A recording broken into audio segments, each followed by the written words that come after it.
Yo, what's up y'all? Welcome back and welcome to the Black Blade build. This is my favorite build I've made so far because it has really cool weapons to choose from, and I guarantee you'll fall in love with at least one of them, especially with the talismans and the spells that make it even more powerful. Fair warning that some of the items I'll be talking about are related to a late game boss, so just be warned. The name will come up a lot, but I won't show any gameplay of any of that boss or nothing. But anyways, let's get to it. Welcome everyone to the Black Blade Faith build, derived from Maliketh, the Black Blade. This is a boss I will not forget. You caused me so much pain in such a beautiful way that I just made a build of you.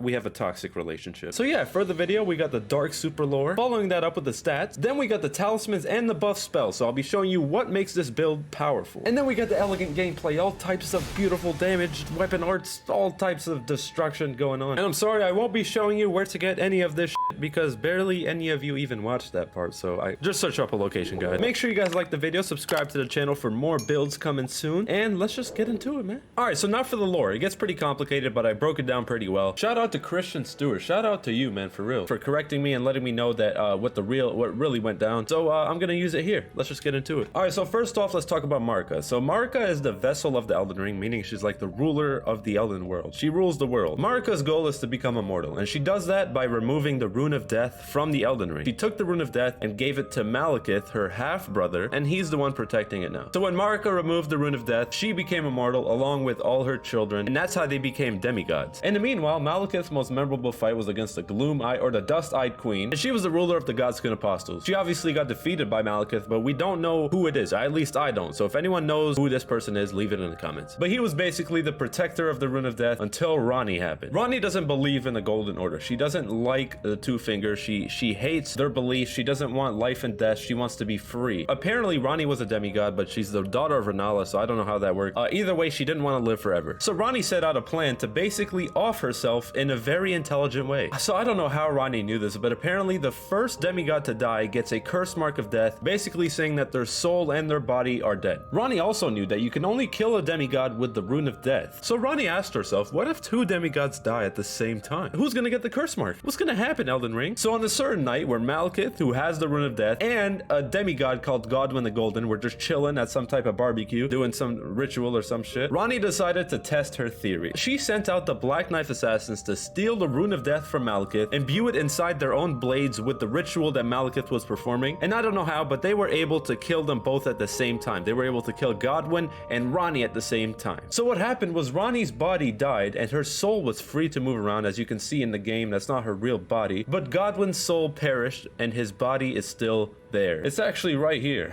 But yeah, that's what happened, and the curse mark was split between Ranni and Godwin. So yeah. And what happened with Maliketh is that actually the person didn't steal the whole Rune of Death. They stole a fragment of it, and that's all they really needed. So Maliketh, with the rest of the Rune of Death, imbued it inside his own blade, and that's why this blade is called Destined Death. And remember how I said they stole a fragment of the Rune of Death, and that's why the Black Knife, the weapon that the assassins use, have the Blade of Death, because they actually have a fragment of the Rune of Death inside their weapon. So before, he was Maliketh, the protector of the Rune of Death, and then after he got it stolen, he was Maliketh, the Black Blade. And that's his story. There's also a bunch of time dilation with Fair Missoula.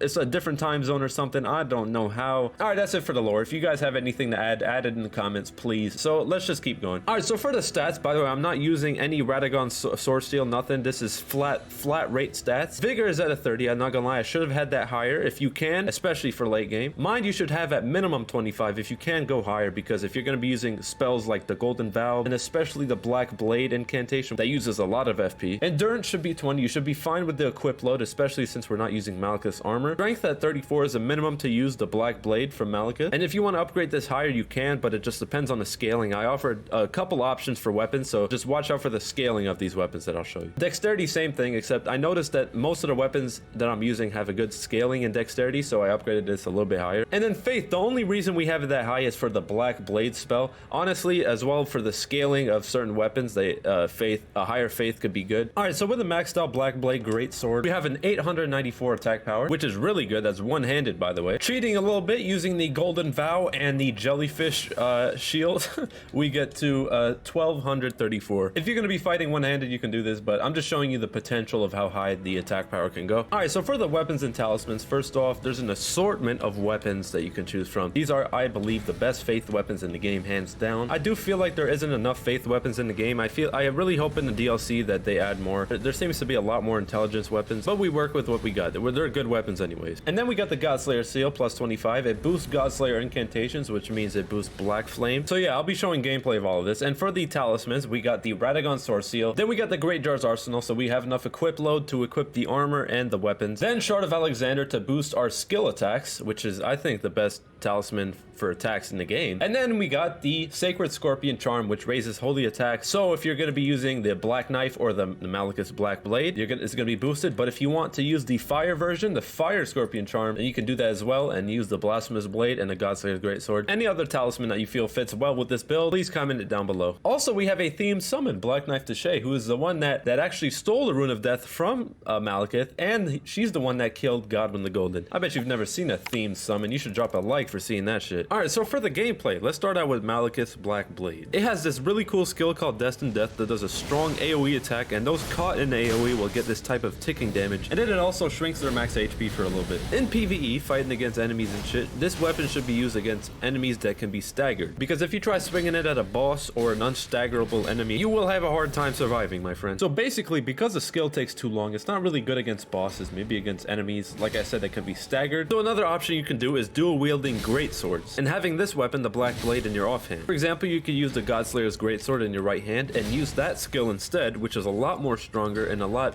easier to use. On the other hand, in PvP, the Black Blade can be useful because the skill will catch people off guard. It'll reduce their max HP and cause a lot of damage, but after they've seen it once, it's over. So next up is the Blasphemous Blade, and this is my new favorite faith weapon. Bro, it's super strong, and it has, I think, the most useful skill in the game. Look at it. I find it so satisfying, and guess what? After you kill an enemy with this weapon, you get health back. So not only is it the most useful faith weapon, arguably top 5 weapons in the game, but it's also amazing for sustain. Although it's not themed towards this build, I had to include it and show it to y'all because it's an S tier weapon. Don't forget to use a fire scorpion charm with this weapon for increased damage, by the way, just saying. Next up, we got the Godslayer's Greatsword, which has, I believe, the strongest skill attack in the game. In my other video, I showed that this can do about 6,000 damage with just 2 hits of the skill, and that's obviously with all the fire buffs, the talismans, and all that, but it's still a crazy amount of damage. In any case, I vouch for this weapon to be used anytime, but watch out with the skill because it does take quite a long time to finish, kind of like the Black Blade, but if you use it correctly after dodging an enemy attack or when a boss is